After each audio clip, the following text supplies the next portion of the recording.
Alors c'est Shabbat Agadol cette semaine. Et dans le Tour, donc un ouvrage de la Halakha qui a été rédigé au XIIIe siècle par Rabbi Yaakov Ben Asher, c'est dans le Siman Tav Lamed, c'est-à-dire le chapitre 430.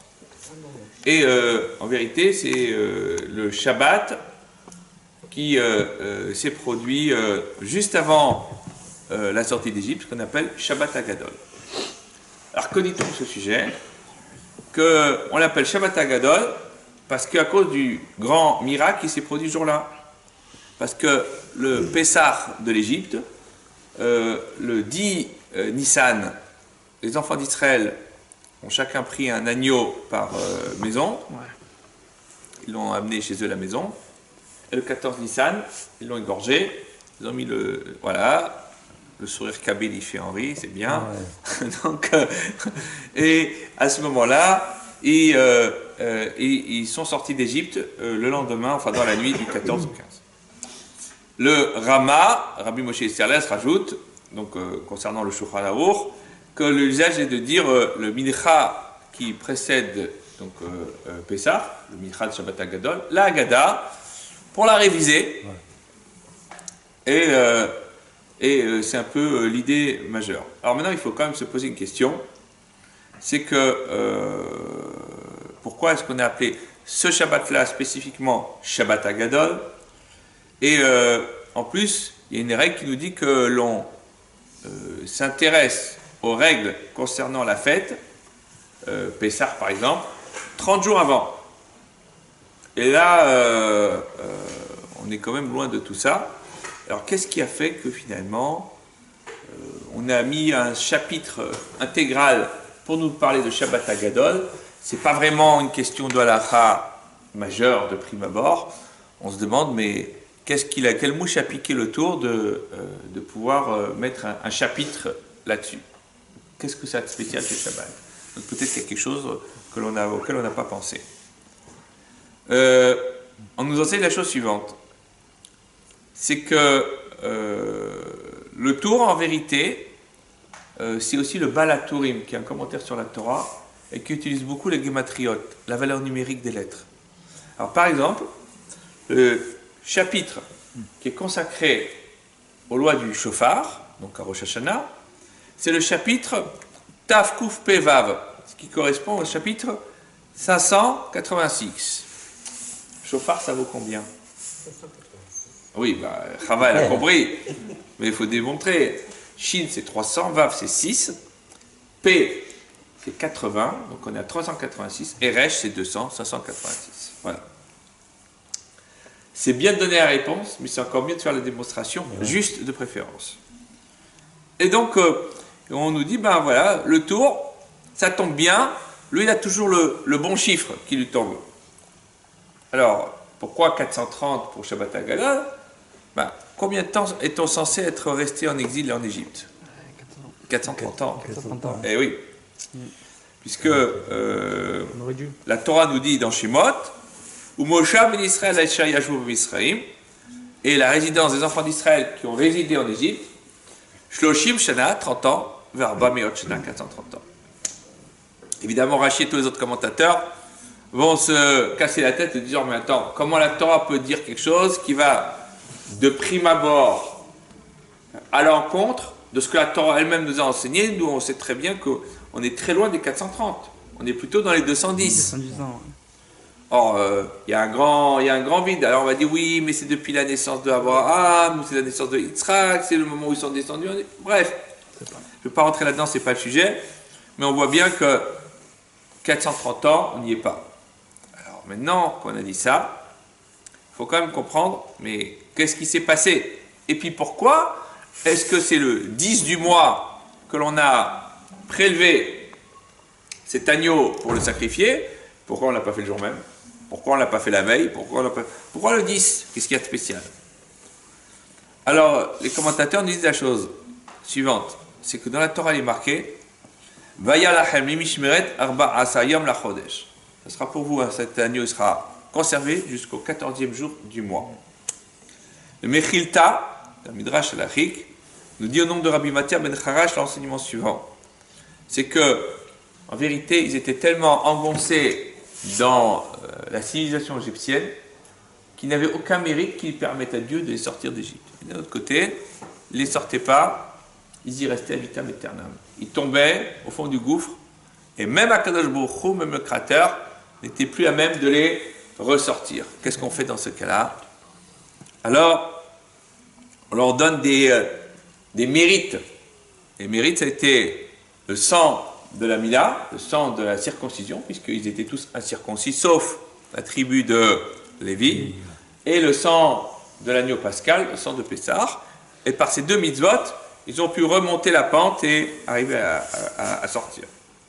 Alors, la question qui reste quand même, c'est pourquoi 4 jours avant la shrita, avant l'abattage de l'agneau, doit-on le prendre? C'est quoi l'histoire? Alors la réponse, elle nous est donnée dans le Talmud de Jérusalem, le Yerushalmi de Shur Psachim, et on nous dit que nos sages ont institué que l'on boive 4 coupes de vin le soir de Pessah. Par rapport aux 4 langages de délivrance qui sont mentionnés dans la paracha de Vaïra, où il dit Ve'otseti, et je ferai sortir, Ve'itsalti, et je délivrerai, Ve'gahalti, et je libérerai, Ve'lakarti, et je vous prendrai comme peuple. Et alors maintenant, pourquoi 4 langages de délivrance?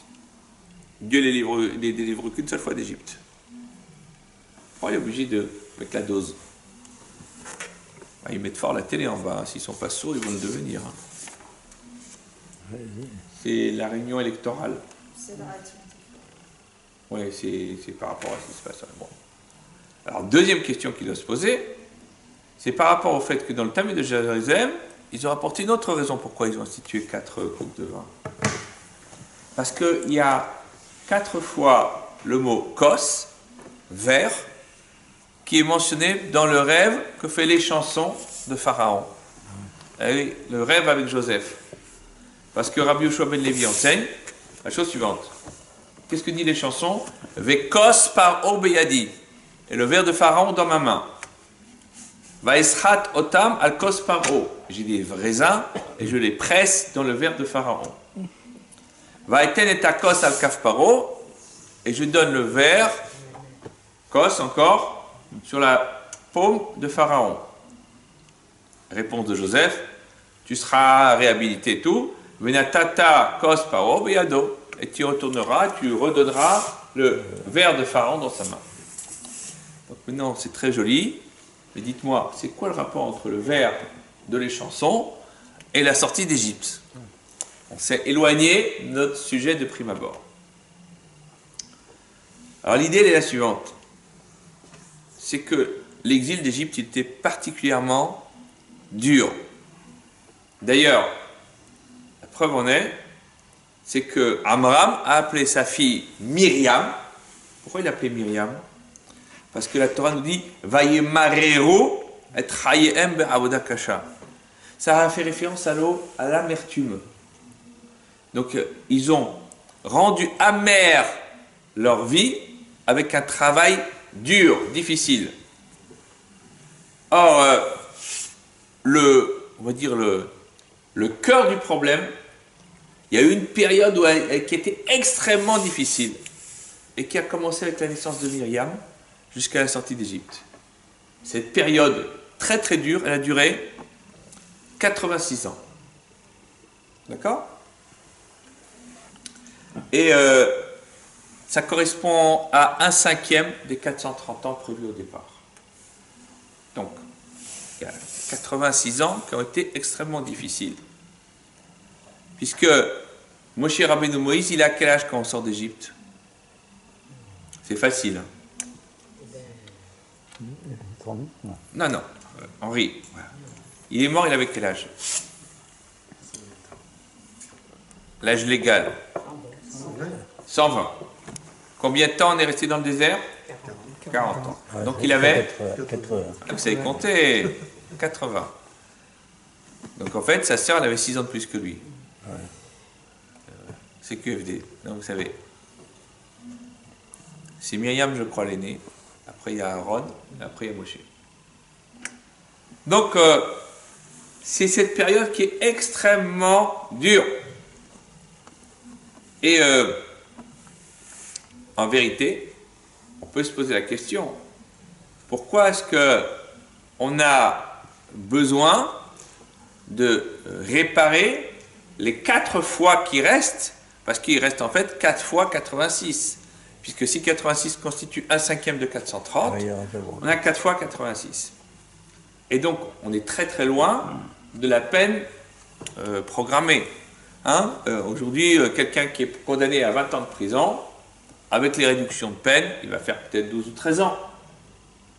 Mais il ne va pas faire 4 ans. Ça n'existe pas. Ça n'existe pas. C'est pas possible. C'est une histoire de fou. Alors là, c'est exactement ce qui est prévu.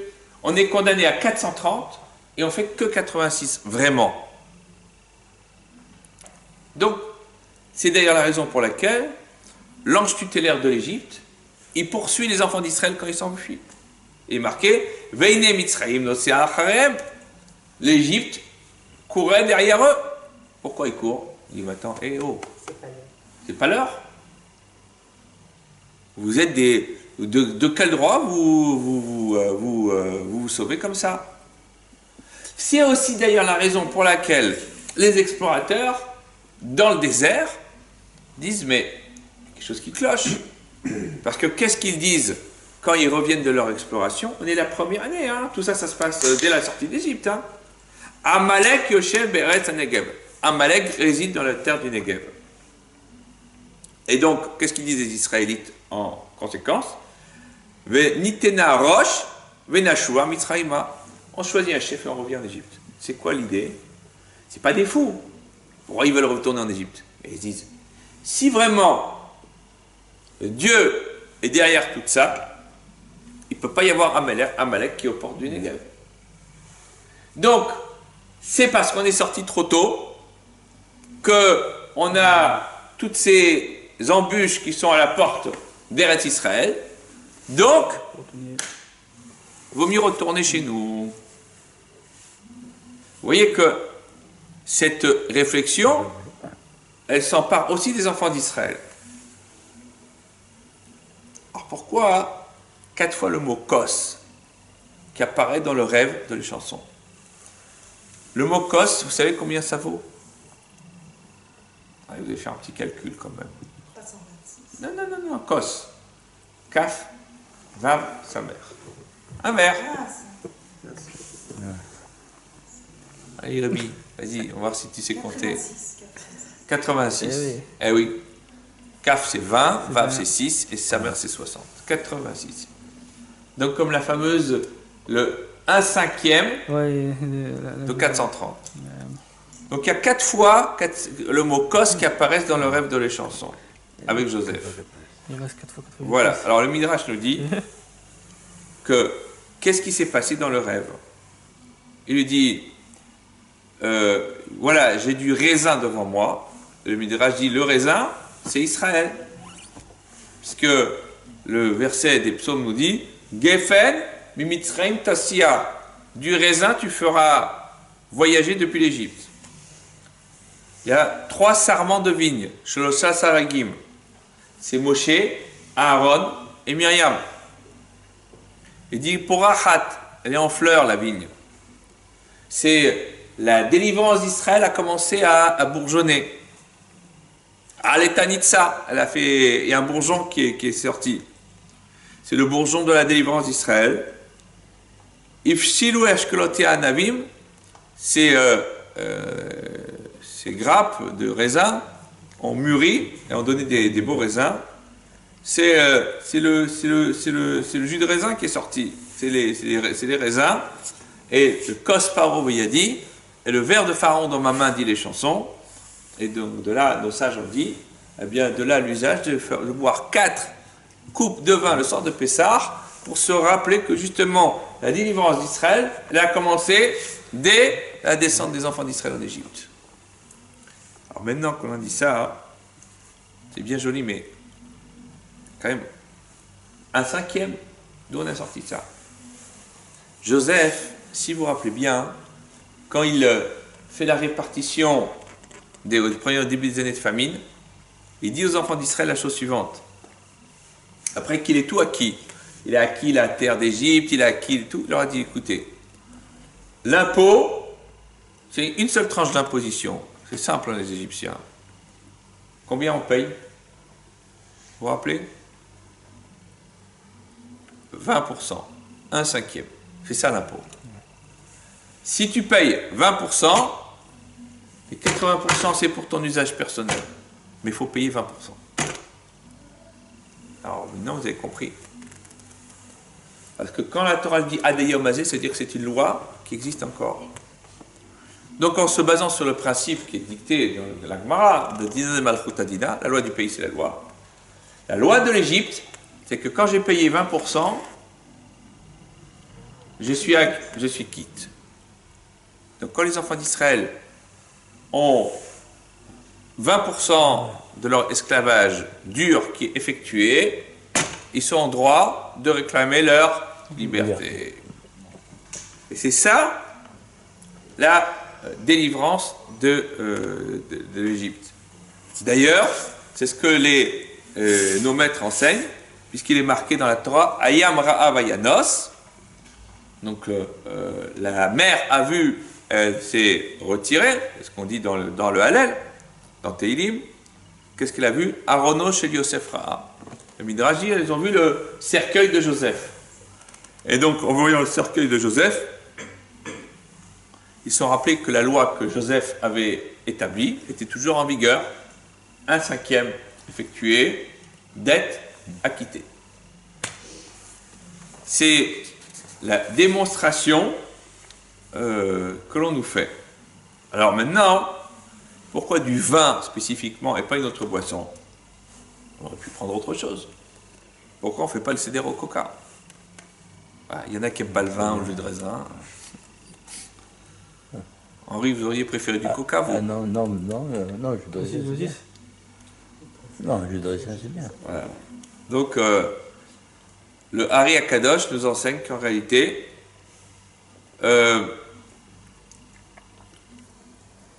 les âmes qui sont descendues en Égypte et qui avaient besoin de subir le creuset de fer de l'esclavage égyptien, ils avaient besoin de réparer, de faire un tikkun sur la faute commise par Adam et Chava, Adam et Ève, au jardin d'Éden, quand ils ont consommé l'arbre de la connaissance. Alors le Talmud en Brachot nous dit, au nom de Rabbi Meir, c'était quoi l'arbre de la connaissance? C'était la vigne. Eh oui, c'est la vigne. Il n'y a qu'un seul truc, un arbre qui peut amener le malheur sur le monde, c'est le vin. C'est-à-dire que le mauvais usage du vin peut amener des catastrophes. Logique. Hein. Alors, pourquoi 430 ans? C'est parce que justement le Hari nous dit, il y a la notion de Elohim, Dieu de justice stricte, qui apparaît. Qu'est-ce que l'on dit dans la Torah avant la sortie d'Égypte? Vayi bayamim harabi mahem. Donc, les nombreuses journées qui se sont passées au début de Shemot, de l'Exode. Vayamot melech Mitzrayim. Le roi d'Égypte est mort. Vayanechu ben Israël min avoda. Les enfants d'Israël se sont lamentés sur le travail effectué. Vaïzaakou, ils ont pleuré, ils ont crié. Vatal shava'atam. Et leur souffrance est montée, elle, à Elohim, vers Dieu. Mina avoda, à cause du travail. Vaishma, Elohim, 2 fois. Et naakatam, Vaiskor, Elohim, et Dieu s'est souvenu. Et Berito, son alliance, et Abraham, et Yitzhak, et Yaakov. Vaya Elohim, 4 fois. Et Ben Israël. Vayeda, Elohim, et Dieu a su. 5 fois le mot Elohim, le Dieu strict de justice. Et donc, on veut nous faire prendre conscience par là que le but de la servitude d'Égypte, c'est pour adoucir la dureté de la vie sur terre après la faute originelle, qui est mise en filigrane dans le terme Elohim, Dieu de justice stricte. Et donc, maintenant qu'on a dit ça, on comprend que les enfants d'Israël devaient en Égypte réparer la faute de Adam et Chava. Et l'idée, c'est que justement, en subissant l'esclavage pendant 86 ans, ils étaient à même d'adoucir le reste, donc 86 constituant un cinquième des 430. Alors, d'ailleurs, c'est ce que l'on dit à propos de la faute originelle, parce que si on revient à Bereshit, qu'est-ce qu'il dit? Vaishmeu et kol Hashem Elokim. Adam et Ève, ils ont entendu la voix de, c'est le Genèse 3, chapitre 3, versets 8 à 14. Ils ont entendu la voix de Dieu, Elokim, Mitaler Bagan et Wachayam, qui allait dans le jardin suivant le cours du jour. Vaitchabe Adam veishto mipnei Hashem Elokim. Et il s'est caché, Adam et sa femme, à cause de Dieu, Elokim, Betor et Agan, dans l'arbre du jardin. Vaikra Hashem Elokim, encore une fois, Elokim Elokim, elle a Adam, Vayomerlo Ayeka, il a dit où tu es.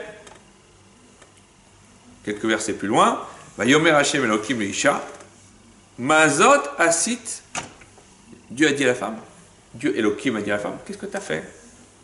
Va tomer Aisha, tout le monde s'envoie la balle, la femme a dit, le serpent m'a séduite et j'ai mangé. Vayomer Hashem Elokim, cinquième fois, elle a nachash au serpent, qui asit azot aro ata mikol abema mikol hayat asade.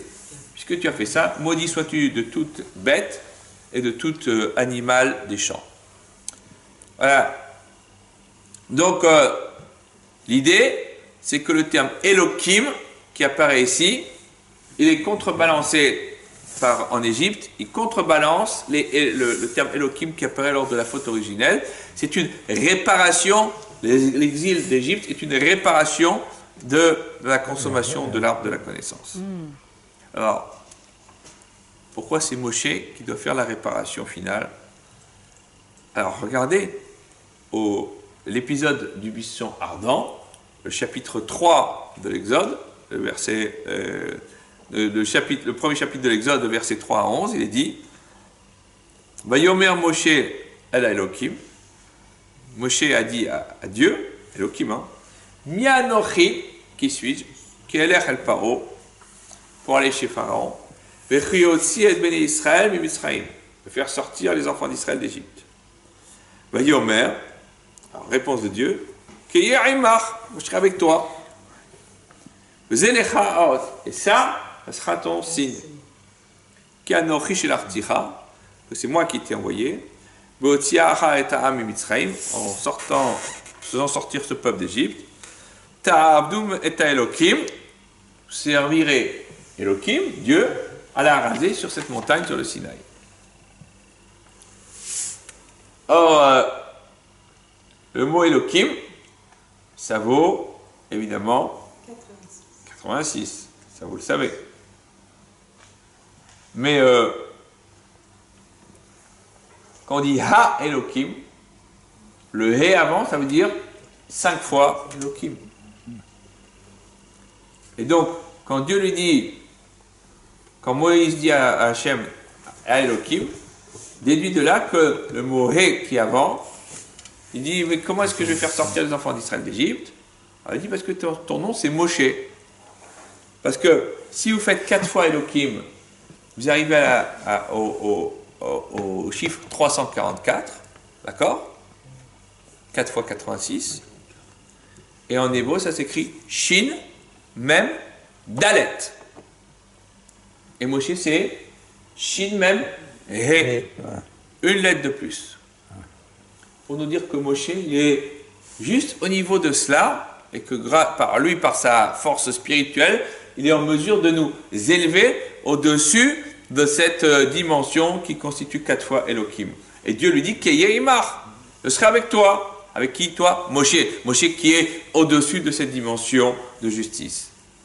Et donc, il dit, c'est Aot, c'est cette lettre.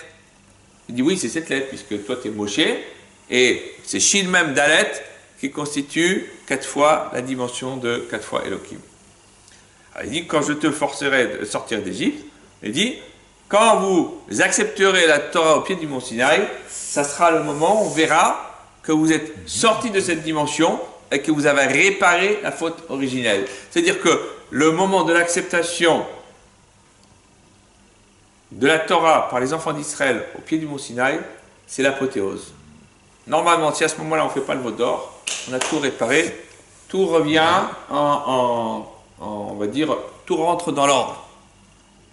C'est destiné à ça. On est destiné à tout faire rentrer dans l'ordre. Et il reste que justement ce fameux passage où le veau d'or, c'est la dégringolade. Au lieu d'être l'apothéose, ça devient une nouvelle source de problématiques qui se posent. Parce que, qu'est-ce que l'on nous dit plus tard, tout de suite après, quand il y a la guerre avec Amalek? Ils sont Rephidim, ils sont voyagés de Rephidim, Vayavo Midbar Sinaï.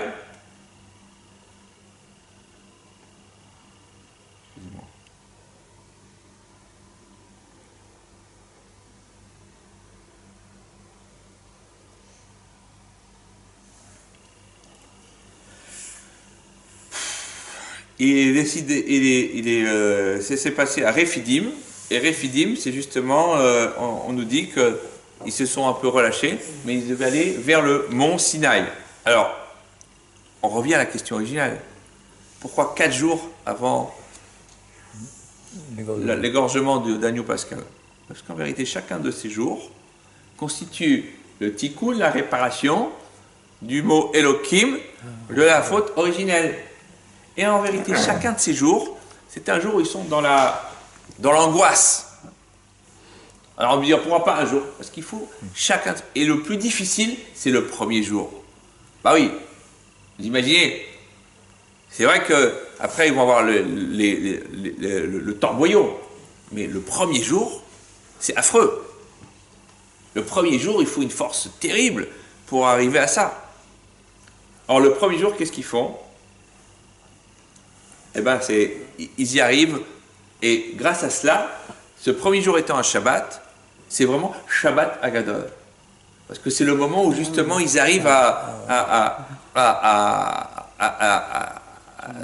surmonter leur peur et à faire le tikkun, la réparation nécessaire. C'est pour cela que nous aussi, on appelle cet instant Shabbat Agadol, parce que justement par la Kedusha du Shabbat, la sainteté du Shabbat, on va pouvoir éclairer la semaine et rentrer sereinement dans Pessah. Voilà.